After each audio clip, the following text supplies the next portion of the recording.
Hey guys, Miss Marusik here, and in this video we're going to talk about calculating delta H of some sort of process using stoichiometry. Now before we do any calculations, I actually want to give us a brief introduction to the idea of calculating a heat change. As a reminder, enthalpy or delta H is the heat transfer or heat exchange of some sort of process, and we can get that value a couple different ways. First off, you could have a potential energy diagram, those energy profiles that we saw in our previous videos, where you could look at the potential energy of the reactants, the potential energy of the products, and by subtracting the two values, you could figure out what your delta H overall would be. All of these other ones that you see listed here all involve some sort of calculation being conducted. And so over the course of the next several videos, we're going to look how to calculate each and every one of those. Now, as some other reminders, with all enthalpy values, you would want to include a sign. So a negative if it's exothermic or a positive if it's endothermic. And then is some sort of unit. Typically we do use kilojoules because that would be appropriate for the amount of energy we're releasing and absorbing in these reactions. But every once in a while you might see joules if the amount of heat is smaller. So we just always want to be aware of what unit we're using within a problem. Also, we want to assume that any calculated or reported heat changes are always for what the system is doing. Is the system losing or gaining heat? Now, where we have to be very cautious with that is some of these calculations involve a temperature and noting the temperature change that occurred. But the temperature change is measuring kinetic energy changes in and out of the surroundings. It's measuring it from the surrounding perspective, not from the system. And so as we do calculations that involve temperature changes, we're going to have to be really, really careful to address is the system endothermic or exothermic before we place our final sign. So we're just going to have to be really careful with those temperature changes. Now, with all of these various calculations, we are going to calculate our enthalpy values, but there's all kinds of different enthalpy values that we could calculate. And you see a whole bunch of them listed down here, and I'm going to talk about them here in just a second. But on occasion on these symbols, you will also see almost looks like a degree symbol being used. And that indicates that we are measuring these under SATP conditions, standard ambient temperature and pressure. And so that would be our 1 atmosphere and our 25 degrees Celsius, our room conditions for chemistry purposes. So to kind of start looking at some of the various heat changes that we could calculate. We are a little bit familiar with the first one. A heat of a reaction is the amount of heat exchange that occurs when 1 mole of an overall reaction is completed. And we saw this last class. They gave us these values so that way we could figure out if a process overall was endo or exothermic. And this is actually the one that we're going to be working with a lot in this video because heat of reaction is the one you can either find or utilize through stoichiometry. Okay, the rest of these we're going to talk about in some other videos. We have heat of combustion, which is the heat released when 1 mole of a hydrocarbon fuel is burned. We have heat of formation, which is the heat associated with forming 1 mole of a compound from its individual elements. Heat of solution is the heat associated with dissolving a mole of a substance. And then finally, we have heat of fusion and vaporization. And these are the heat changes that are associated with taking 1 mole of a substance and undergoing a phase change.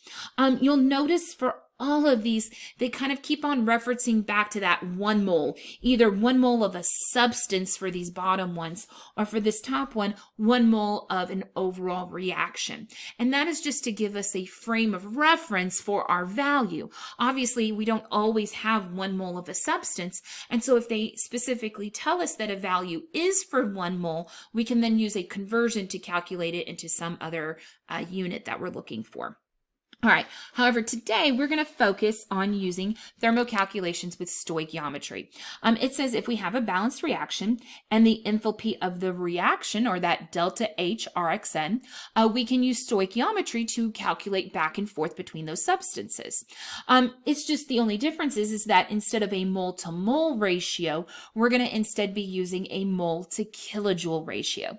So it's going to look very similar to what we did with reaction stoich. We're just kind of using a a new conversion that we didn't really use when we did our typical reaction stoichiometry problems, okay? Now, it does say here that states are important when given a delta H of a reaction. Technically, if your states are something other than what was reported for that given heat change, then technically the delta H of the reaction will be different. So sometimes we are going to have to pay attention to those states of our substances.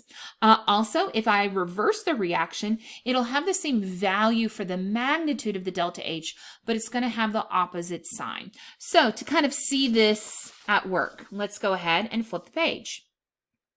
All right, so what we see here is a given reaction of CH4 plus 2O2 yields CO2 plus H2O. They've given us here a balanced reaction for the combustion of methane. And along with that, they have given us a delta H of the overall reaction of negative 890 kilojoules per mole of the reaction.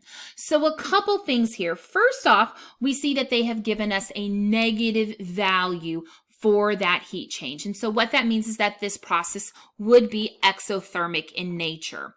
I also see that they have given us a unit of mole of the reaction. Now, as far as what that indicates is that this would be the heat change for 1 mole of this overall process. So if this reaction occurs 1 time, that would give us this heat change of negative 890 kilojoules. I also see the superscript circle being used, and so that means that I would have a standard value at standard ambient temperature and pressure conditions, which makes sense. If I look at the states over here, I notice that the states of each of these substances is what that state would be at room conditions. Okay, so now let's look at the next part of this question. It says, based on the information in the thermochemical equation above, determine the value of delta H for the following reactions. So on my first reaction here, what I want to do is I want to look to see how does this reaction compare to the original one. And what I notice is that everything pretty much looks the same except the coefficients. I notice that here I have coefficients that look exactly doubled of the coefficients in the original equation. And so what that means is that instead of 1 mole of this process being conducted, I have 2 moles of that process being conducted. Everything got doubled. So if that reaction got doubled, then what that means is that the heat change would also be doubled. So I would double that negative 890, and that would give me a negative 1780 kilojoules per mole for this reaction as written.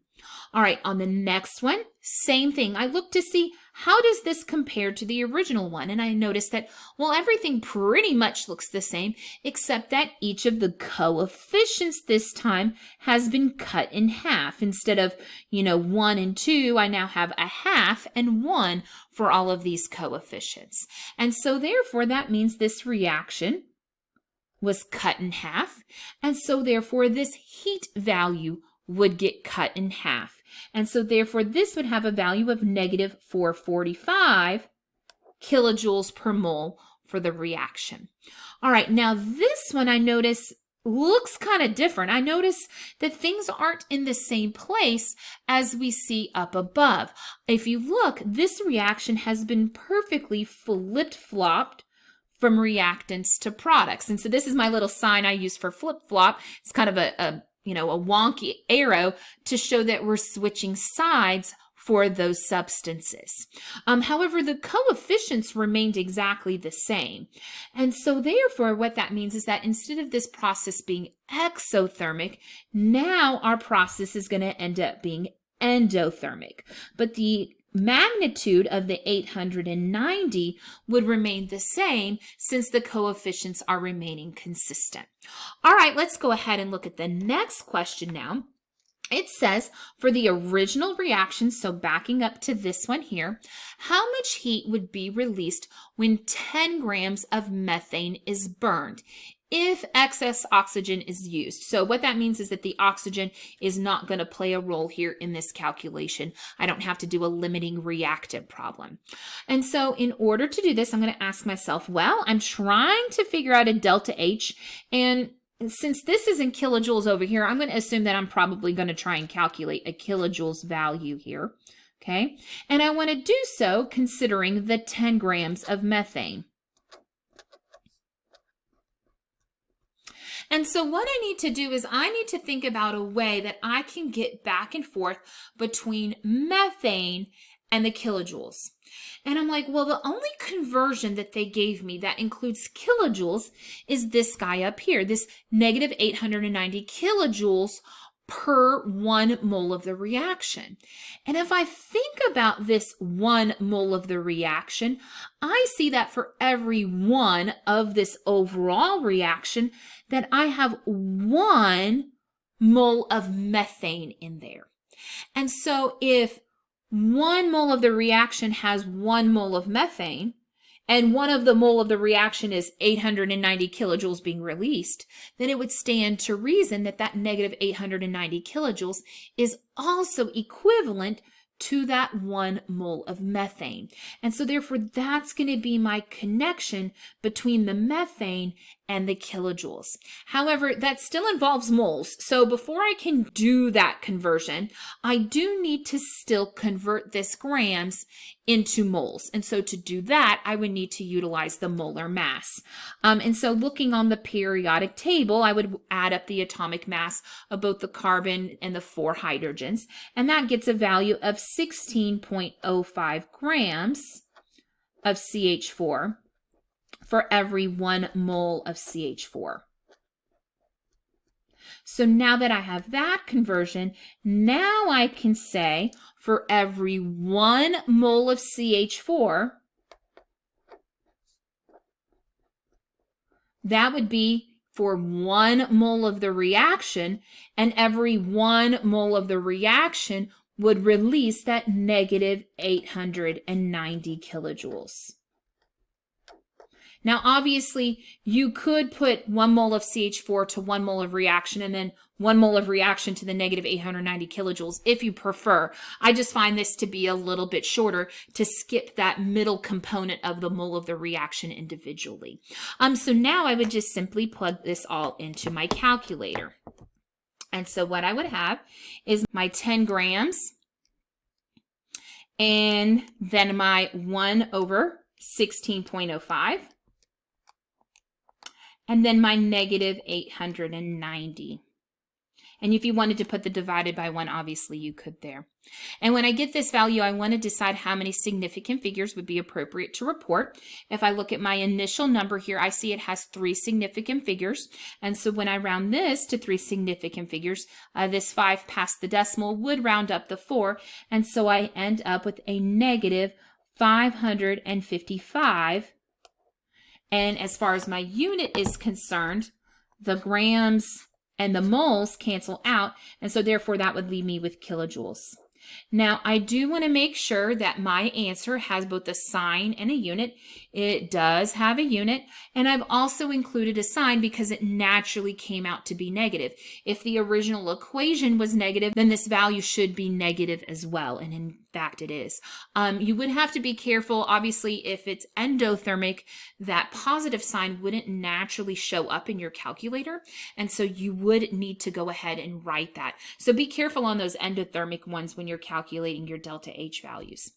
All right, so now on the next one, it says for the original reaction, what mass of oxygen would be needed to be reacted in order to produce a heat change of negative 1,000 kilojoules. So you notice on this one, we are actually looking for the mass of O2, knowing that we want to release, because it's negative, that 1,000 kilojoules.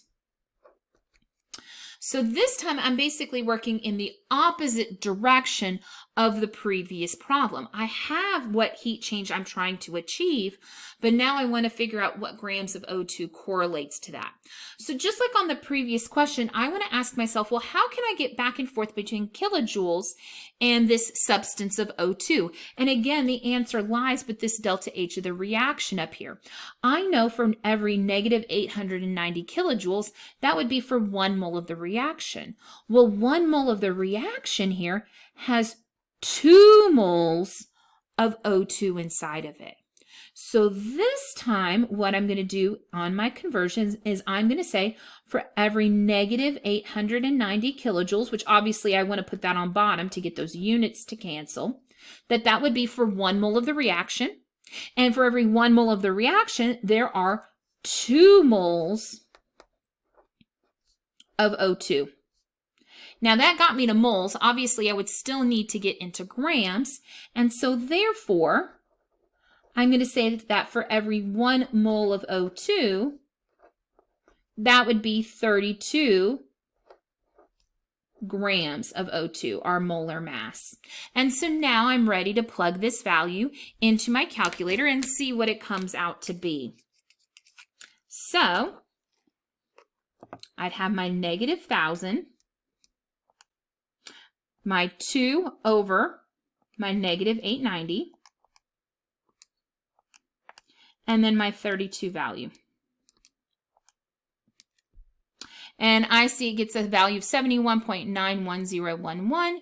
I want to ask myself how many sig figs. I noticed my initial number had 4 sig figs, and so therefore I'm going to report 71.91. And I'm going to look at my units. Kilojoules cancels, moles of O2 cancels, and so that gives me grams of O2. Now, obviously, since it's mass, I don't have to worry about a sign here. All right, here's what I want you to do. I want you to pause the video for just a moment and see if you can go ahead and calculate the next example. So go ahead, pause it, try it out. Okay, I'm going to guess that you did. So let's look and kind of see what that would give us here. All right, so on this one, what I would say is it says, hey, for the original reaction, if 2,000 kilojoules of heat is released, how many grams of liquid water would have been formed? So I'm looking for grams of H2O. I had 2,000 kilojoules of heat being released, and so therefore I'm going to put a negative with that.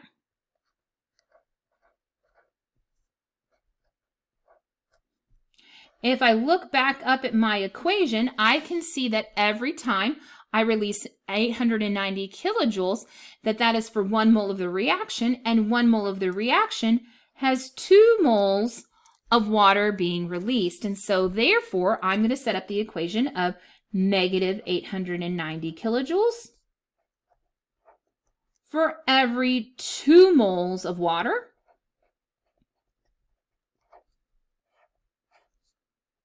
And then every 1 mole of water is 18.02 grams. And so that ends up getting a value of 80.99. So hopefully that came out for you as far as your value for the water. All right, let's look at the next 2 questions here. It says the value for delta H of the reaction for CH4 plus 2O2 yields CO2 plus H2O is not equal to negative 890 kilojoules. And why? And you're like, well, wait a minute. CH4 plus 2O2 yields CO2 and 2H2O. That sounds like the original equation that I had up above. And it almost is until you pay attention to the states. If you notice that all of the states are the same with the exception of this guy here. This particular state is different.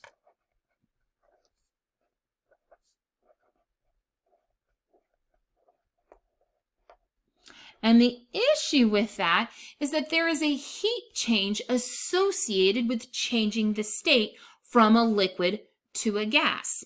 So if you look at the next question, it says for part E, would you predict the value of the delta H of reaction to be above or below the original enthalpy value? Would you expect more or less than 890 kilojoules to be released?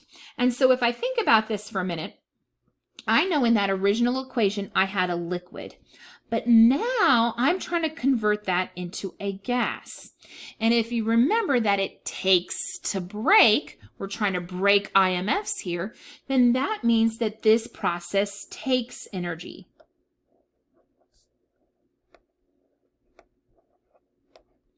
And so if that is going to take some energy, then what that means is that I'm not going to release as much heat as I anticipated.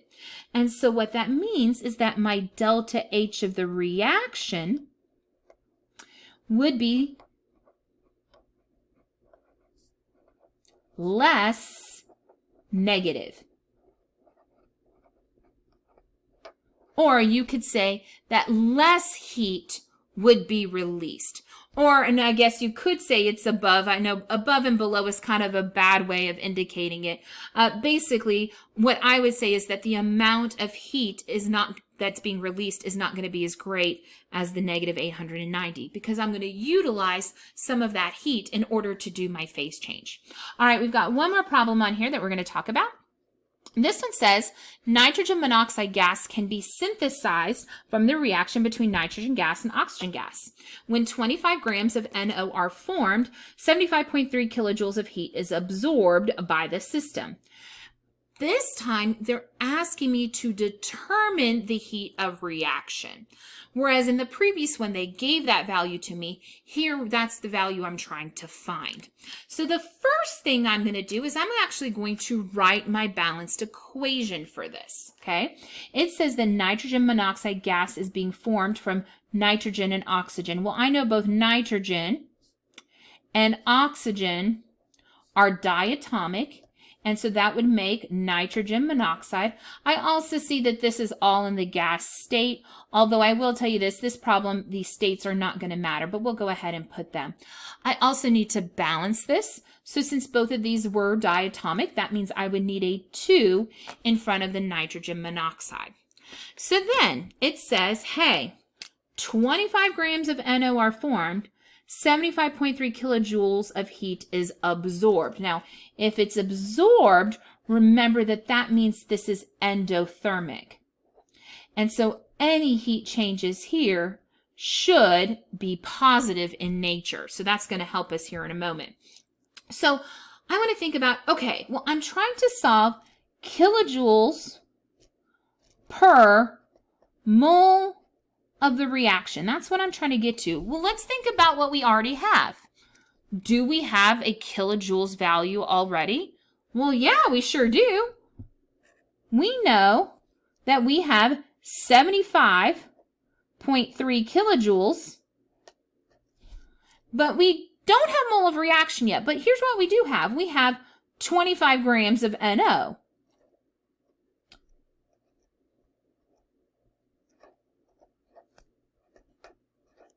So here's the issue. If I'm trying to figure out how many kilojoules per mole I have, then that means I would need to take my kilojoules value and divide it by the moles of the reaction, which means I need to get this grams into terms of moles of the reaction. I need to get the grams into moles of the substance and then moles of the substance into moles of the reaction. So I'm going to find the molar mass of nitrogen monoxide. Nitrogen is 14.01 and oxygen is 16. So that gets 30.01 grams of NO for every 1 mole of NO. But here's the issue. If I solved this as is, that would only get me to moles of NO, meaning it would be kilojoules per mole of NO, and I want kilojoules per mole of the reaction. So I need to take this one step further. I need to say, hey, for every 1 of this overall reaction, for every 1 mole of the reaction, how many moles of NO do I have? Well, if I look here, I have 2. So that means for every 2 moles of NO, there is 1 mole of the overall reaction. And so if I solve that math there, then that would get me the moles of the overall reaction. So that's what I'm going to do first is this little quick stoich right here. So I have my 25, open parentheses, 1 over 30.01, and then my 1 over 2. And so that gets a value of right around 0.4165 moles.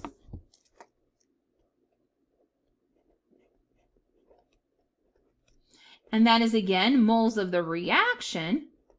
And so now all I have to do to solve this problem is divide the 75.3 by that value I just got, 0.4165. Now, since I still have it stored in my calculator, what I'm going to do is I'm going to do 75.3 divided by that previous answer. And so when I get that, I end up with right around 180, 181. So let's ask ourselves about sig figs real quick. I noticed that the initial numbers they gave me both had 3 sig figs. So that means 3 sig figs here would probably be appropriate. And so therefore the 7 would round up to 0. And so I'm going to report 181. Now, as I said a little bit ago, if I'm calculating a delta H, I want to put both a sign and a unit. We already said that this process is endothermic because that heat is being absorbed. So therefore, I need to put that positive value on here. And hopefully we know that we're calculating kilojoules per mole of the reaction. Those were the variables that we divided by to get that unit. All right, cool. Hopefully we're feeling good about doing calculations involving heat and stoichiometry problems. If you have any questions or need any help, please feel free to email me. Bye, guys.